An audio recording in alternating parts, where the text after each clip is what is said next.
We'd like to thank BetChrisCanada.net for their support of the Hockey Betting Podcast. I'm Brian Blessing in sunny Las Vegas. And I'm Cam Stewart in cold Toronto, Canada. If you love hockey and you're in Canada, and Cam is, by the All-Star break, even if you can't stop thinking about taking a vacation someplace sunny and warm, but you don't want to miss out on any of the hockey action, look for a BetChris near your next holiday destination. BetChris is one of the leading sports books in the Western Hemisphere, with hundreds of sports betting locations throughout the Caribbean and Latin America. Watch the game at a BetChris location.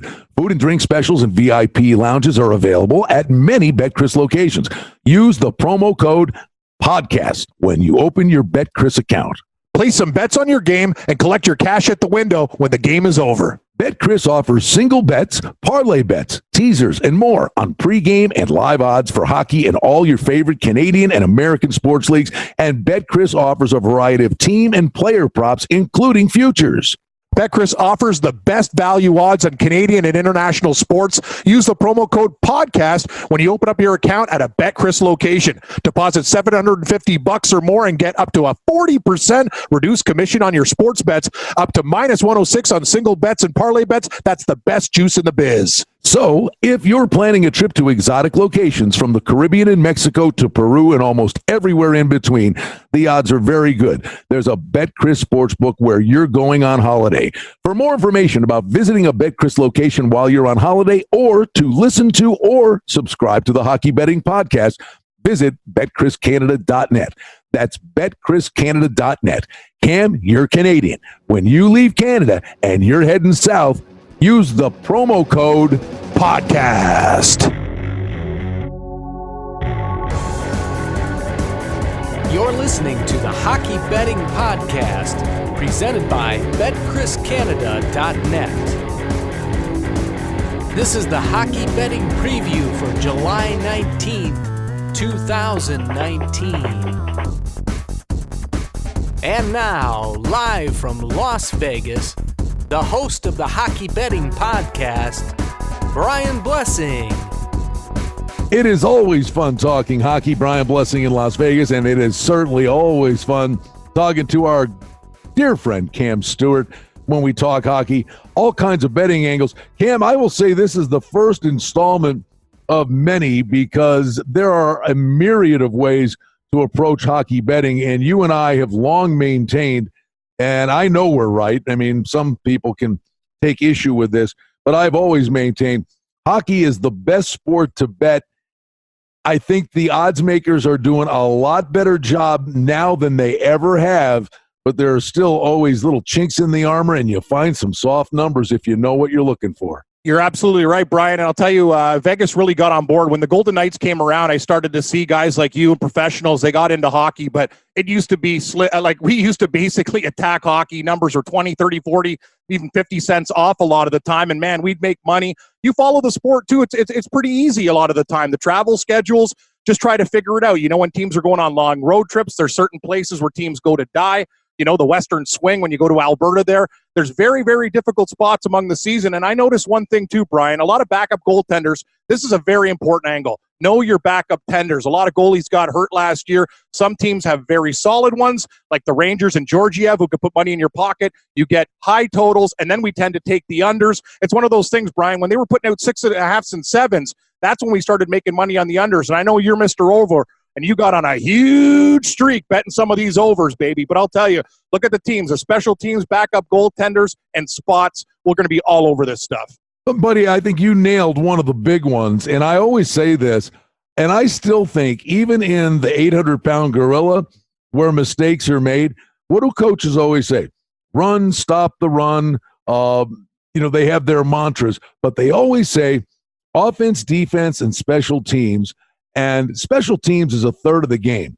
And if a team is in the top 5 in special teams, and they're always pinning a team deep in their own end, and they've got great returns, and they're always winning the field position battle, there's no number for that in relation to the spread, and there should be.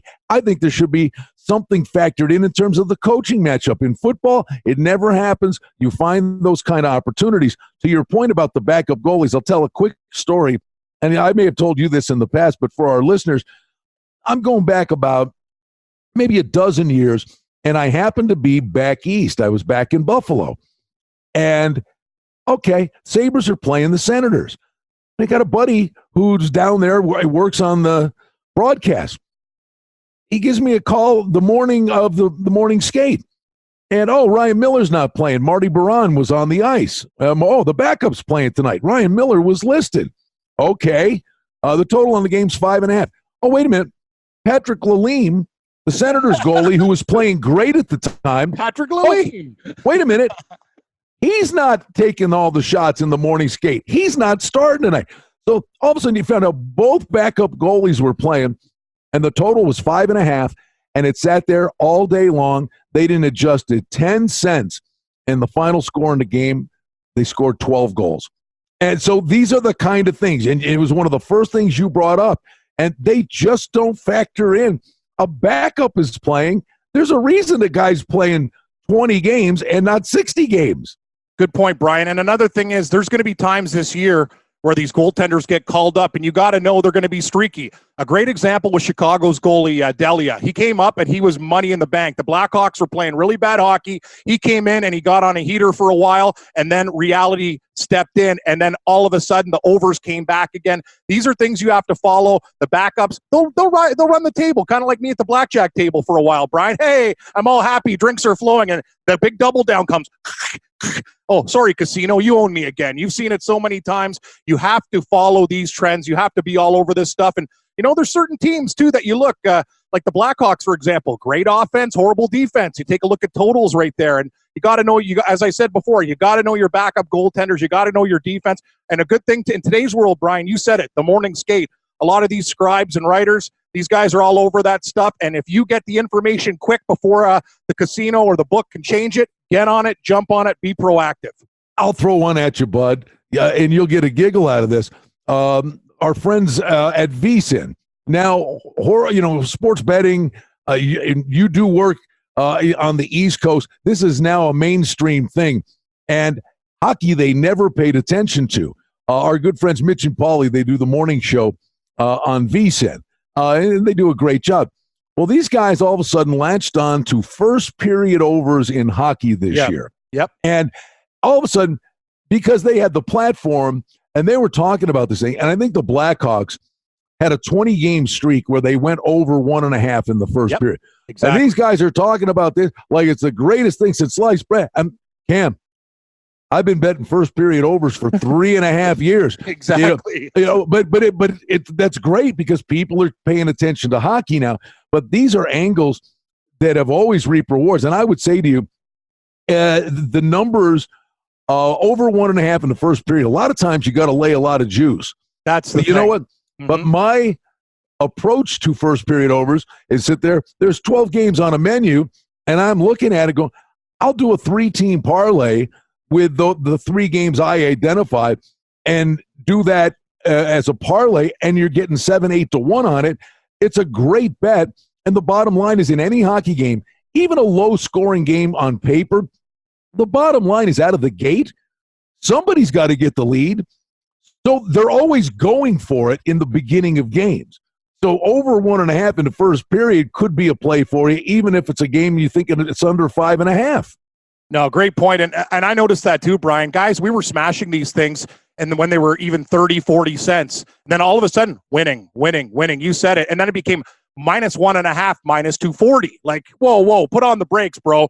You got to do the math, and you got to think about this and go, okay, I get it. But there becomes a level of juice over maybe 60 cents. It's kind of like what I look like in a baseball game. You know what I mean? If a game's over 60, 65 cents, I'll turn it into a, poly parlay, 2-game parlay. You could do some round robins and stuff like that. But you said it. These angles are tie trusted and true. But a lot of the time, the books adjust. They don't like giving away money and free vouchers and tickets. Hell, Brian, I have problems getting a drink ticket half the time. So they don't want to be giving away when these whales come in and smash these first period games. So when the juice becomes a little bit out of control, we can go the other way. But great point. More goals in the first period. Very popular bet. Again, I said this could be the first of 20 installments on this, but one that you and I were always aware of, and we'd call one another if we found out about this, and the success rate is just off the charts, and that's get the information. And when you get the information, if the home team is staging a big ceremony Oh, yes. Before the start of a game. Both teams warm up, and then the ceremony is going to begin, and the home team comes out after warming up and stands on the bench to be part of the ceremony. The visiting team is in the locker room, pounding on walls, riding the bike, doing whatever. It's unbelievable. You play the visiting team in the first period, and you play them as a dog in the game because so many times they come out of that locker room and jump to a 2-0, 3-0 lead. It probably happens 7 out of 10 times, Cam. And it's a gold mine. Great point. And I think during the start of the year, when the Blues come out with the cup and all the other things, they're going to be a team to fade. I also think, overachieving with Binnington, they signed him to the deal, but you have to look at these things. This team was last place in the NHL. They got on a heater. O'Reilly got, he got hot, and the rest of the team, it all worked out for them. They were very, very close to losing to the Dallas Stars. Let's remember that. So in hockey, unlike other sports too, you're never going to find a team in baseball like, the Baltimore Orioles, no, they're not winning the World Series. Hell, they're not going to make the playoffs. They're 35 games back, 40 games back. The St. Louis Blues were in last place, got a hot goaltender, and rode it. This is the one sport, Brian, that we can find a team, a huge pooch, and 20 to 30 to 1, saying, you know what, they're not really that bad. Maybe they need one player at the deadline. Maybe the goalie gets hot. Hockey's different than any other sport. In the NFL, certain teams, you just mark them right off the list. In hockey, it's very bad. A lot of bad teams can still make runs. That's the beauty of it. Good numbers. For outstanding information and special offerings and promotions, we invite you and encourage you to sign up for our newsletter today simply by going to the website, betchriscanada.net. And another gold mine, Cam, that we've always paid attention to, and as friends we've talked about forever and a day. And it holds true in the NBA to a degree. But in hockey, and I've put a caveat on it, I say it has to be at least a 4-game trip. But teams coming home for the first game at home, from at least a minimum 4-game trip, and especially if they're cross-country trips coming back, they're back home, and they're $1.90 favorite because they're back home. I got news for you. The visitor is the play. That is such a hard deal. It's a brutal game to play. Players come home from a long road trip. They've got kids. They've got duties at the house. Honey, the bills are coming in. What the hell is happening? Who's doing the finances? You didn't hire the kid to cut the grass. What about the pool guy? I'm with you, man. Nagging. I just want to go back on a road trip and play hockey. You know what I mean? That's the thing. I'm with you, Brian, and that happens a lot. But I've noticed one thing, too. Momentum's a weird thing in today's world, and a lot of these kids are in good shape. I noticed sometimes the first game back, it was a lock a few years ago. Sometimes you just have enough momentum in the first game, but if they win that game, I'll fade them in the second game of a road trip. Guaranteed. It happens a lot of the time. You come back, you might be rolling on adrenaline, you squeak out a win, you watch the game go, they weren't very sharp tonight, but I'll tell you, if they got a second game at home, we're taking them. That's a great point, Cam. There's no doubt about that. The other one I would say, buddy, and that's when sometimes the visiting team is sitting in the city, either watching a team play one night or watching them play on the road, and they have to fly back home, and the visiting team's sitting there waiting for them. Yeah, that's a beautiful angle, too. Love it when the visitors are sitting, waiting. Brian, and it's interesting. We'll go over some things. As you know, following hockey, there's certain buildings, even when a team isn't very good, that you have to, know the situation. Like, sometimes the Florida Swing. We know the Florida Panthers are there, Tampa Bay's there. Usually teams don't go and win both of those games. They have one day, they go out there, they play a little bit of golf, they're soft. And one angle that you've really hammered over the last years, and it's great, the fathers or the mothers trip. We never talk, you talk about that. People learn about it. It works. A lot of the time, too, especially if a team's slumping and they bring the parents on there, it fires them up. A lot of the time, these families, they plan trips around it. And a lot of the time, your girlfriend's there, you want to look good in front of them, and they actually perform. The team gets really fired up for the mothers or fathers trip, Brian. That's been a great angle, too, that we've capitalized on. Let me tell you how big that angle is specifically, and it's been documented, and we've made a boatload of dough on it. I'll just give you one example of it. When the Golden Knights, in their first year of existence as an expansion team, Marc-Andre Fleury was hurt. Now, they're going, and their road trip was at Nashville and at Dallas. Malcolm Subban played. Now he's playing his brother again. Vegas wins the game. Subban played great. And I remember saying after that, Max Lagacé, who played 14 games that year, and he still hasn't cut his teeth in the NHL other than that first year. Now it's the next game they're going to Dallas. And I'm saying on my radio show, well, Lagacé's going to play the next night. I had everybody here acting like I was absolutely out of my mind. I said, there's not a doubt in my mind Lagacé starting. Oh, no, Subban played great. You got to ride the hot hand. I said, it's not going to happen. Lagacé's going to play. They all thought I was crazy. They get to Dallas. Max Lagacé played. Max Lagacé won the game. They swept the 2 games, and the whole premise is why this thing is such a gold mine and so simplistic. Max Lagacé has a dad, too. So on the dad's trip, both goaltenders will play, and both goaltenders will play it like it's a playoff game because the backup goalie's got his day in the sun to play in front of his dad. Don't ever sleep on that angle. Excellent point. And I remember that Vegas run, Brian, and that was the thing. It's interesting. When the teams from the East go West, I find they struggle a lot more. When the Western teams come East, they just seem to do a little bit better. It's interesting. Those Vegas and the games that you're mentioning, I can remember off the top of my head. Vegas plus 290, Vegas plus 3. Like when they first came out, I'm like, when the hell is this team going to lose a game? Like you just have confidence saying they're battling. I was at the Leaf game where Vegas was like plus 300. It took a shootout for the Leafs to win. That run that they had in the East Coast, Rangers, Islanders, oh man, it was unbelievable stuff, Brian. And that's a real tough building to play in. I know teams, and now the Vegas teams are going there. It's like sometimes you got to lay a bit of juice with the Golden Knights, but at home, that angle, these players come here. I don't know if they stay up and party or do whatever, but it's just a hard building to plan. Vegas is money at home. And listen, the visiting teams come into Vegas and they win here in a brutal building. I'll just tell you how important that angle is and what it's become. You and I have known about this now probably going on 5 years. In the beginning, it would happen, and the hardest part's getting the information. And it's easy to do. You just got to look and find a window because it's basically a 2-game road trip. They're not going to take the dads on a week and a half trip with them. So it's pretty easy to find out now just by simple deduction. But think what this thing has become, Cam. When you watch a hockey game now where the dad's trip is in play, in the beginning, this was never a thing. But when the dad's trip thing's going on now, how many times do they show the dads in the suite? Oh, yeah. Drinking beers, partying up, and going nuts. So It's become, and I'll just, one more thing on that. The money you can make on it. Arizona, 2 years ago, was just brutal. They were a god-awful hockey team. They went up to San Jose. They were plus 390. Mike Smith was the goalie at the time. And the game went to overtime. And it was like maybe in February. It was one of the later ones. They were going nowhere fast, right? They won the game in overtime. Cam, you would have think they won the Stanley Cup. The way they went out there, celebrated, went nuts. I actually stuck with it and watched the post-game show, and they interviewed Mike Smith. And then they're in the background drinking beer in the locker room. They're going crazy. And Mike Smith says, well, obviously, we're not going to make the playoffs. He said, this is so special for us with our dads here. This was our playoff game.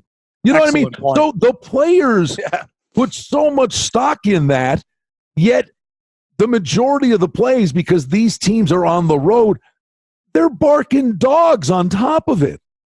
Yeah, you're right. You have to find those angles. You got to find those bad teams where, they're really, really struggling, and then a rival comes in, something important is in the air, Brian, and these are things, and in hockey, man, we can really cash in. Some of these numbers, we talked about it off the top. I still think they're a little bit off, but we're going to find angles, we're going to find ways, and we're going to make a lot of money in this thing. We got to find teams to fade that are overrated by the book, teams that are underrated, and we'll be going through this stuff the whole year, but hopefully, buddy, we can make a boatload this year, and I'll tell you one thing about the Coyotes. I think they're going to be a hell of a lot of a better team this year. I think they're going to be a play-on team. I think they're a playoff team. I actually think they squeak in, too. I think they can get into 8th. I think there's a legitimate opportunity for them, and you got to say Phil Kessel comes in there.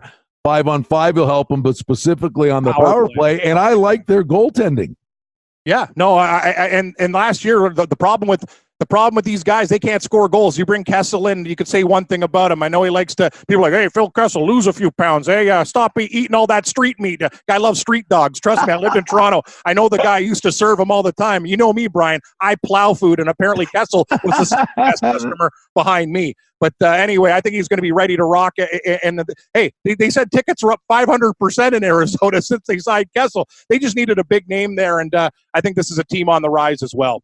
Well, I hope the folks enjoy this. And what I would say is that I'm sitting in 109-degree heat talking about hockey. Yeah, it's hot even here, Brian. I just opened my freezer. I was like, oh, can I crawl in? That's your air conditioning over the freezer. Like, I would love to sleep in the laundry room if I could. I got a 3-stacker. It goes cold, medium, boiling. I'm boiling. I'm waking up. I had a sweat silhouette like a dead man. You know, when the police find the chalk, I was like, it was all sweat. I'm like, this blows. I need a new air conditioner, Brian. I hope we do some more shows. Buddy, I'll tell you, though, but we're this excited in the summer months for hockey, but I think it just speaks volumes to there's a real opportunity to make some money. And even if it's not your favorite sport, I say the same thing about horse racing. It's growing, though. It's Stick growing. your toe in the water, and believe me, just when you watch what's going on here with people that, you know, they didn't know if a puck was stuffed or had feathers in it, and now people are nuts. And you're right. And you watch it. Okay, in the first year, they bet the Golden Knights. The Golden Knights, right? They bet the goal. Now, they'll sit there and they'll bet Columbus against the Rangers. Yep. Because they're paying attention. And the more people that are betting, maybe the better for guys like you and me and for people that are serious about it.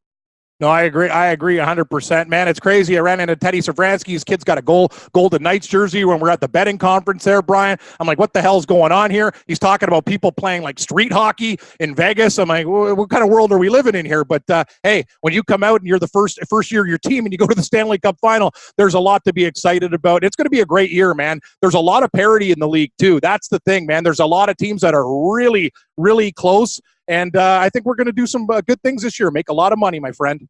All right, pal. As we wrap it up, I would just say this to you. In the dog days of summer, with that freezer so appealing to you, whenever that day comes, you can go the Ted Williams route. Trust me. I want them to freeze me, Brian. You know me. I don't do well in the heat. I'm a bear. I like to swim in the stream, grab a few salmon with my paws. But I'll tell you, man, I don't know how the hell. One day I want to live in Vegas, Brian, but you got to get me an air conditioner the size of T-Mobile Arena because I sweat like a pig. We love talking hockey. We love talking with Cam Stewart. You're the best, pal. We'll do it again soon. Love you, blessings. So, yeah, we'll be doing good here. I got to call you for some horse picks. I got to tell you something. Saratoga really bothering me. Too many scratches, Brian. Too many scratches. Oh, you have never seen a place on God's green earth. I happened to be there one of those days, and it happened the other day earlier in the week. When it doesn't rain in Saratoga, in the Adirondack. When it's like a faucet opens. Yeah. And the one thing you got to watch is they card so many turf races. When the faucet opens, the card gets decimated. It does. You're absolutely right. Like we're seeing 11 horse fields, Brian, become 4 horse fields. It's tough because I really like Saratoga. And you told me about Junior Alvarado, who's been real hot. Last week, he clipped 3 at big prices. That was the day I didn't have enough money. Junior on the turf, brother. Junior on the turf. Amen. You got that right. Hey, listen, Cam Stewart, he's our hockey thoroughbred. We'll be back talking about it soon.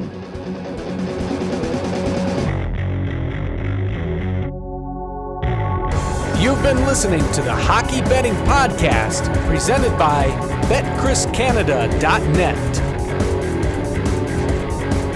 For outstanding information and special offerings and promotions, we invite you and encourage you to sign up for our newsletter today simply by going to the website, BetChrisCanada.net. The handicapping and sports odds information contained on this podcast is for entertainment purposes only. Please confirm the wagering regulations in your jurisdiction as they vary from state to state, province to province, and country to country. Using this information to contravene any law or statute is prohibited. The podcast is not associated with, nor is it endorsed by any professional or collegiate league, association, or team. This podcast does not target and is not intended for an audience under the age of 18. If you think that you have a gambling addiction, stop this podcast now and please seek help. Gambling and betting on sports is a form of entertainment and should be about having a good time. But when done excessively, it may negatively affect other areas of a person's life, such as their physical and mental health, school or work performance, finances, and or interpersonal relationships. At BetChrisCanada.net and the Hockey Betting Podcast, we're concerned about the addiction that gambling may cause, and for this reason, we encourage everyone to practice responsible gambling, an approach to gambling that helps you ensure that it remains an enjoyable activity. Here are the main principles of responsible gambling. Don't think of gambling as a way to make money. Always gamble with money that you can afford to lose. Set limits and stick to them. Never chase losses. Don't gamble when you're depressed or upset, and create a healthy balance. Always be aware of how much time you spend gambling or thinking about gambling. And do not allow gambling to cause you to miss out on time with family and friends or time spent on other activities you enjoy. By following these guidelines, gambling can be a good time and great entertainment. If you feel at any time that your gambling is taking away from important areas of your life, is causing you stress or depression, or is leading to financial losses that are beyond your control, please reach out for help. Learn more at responsiblegambling.org.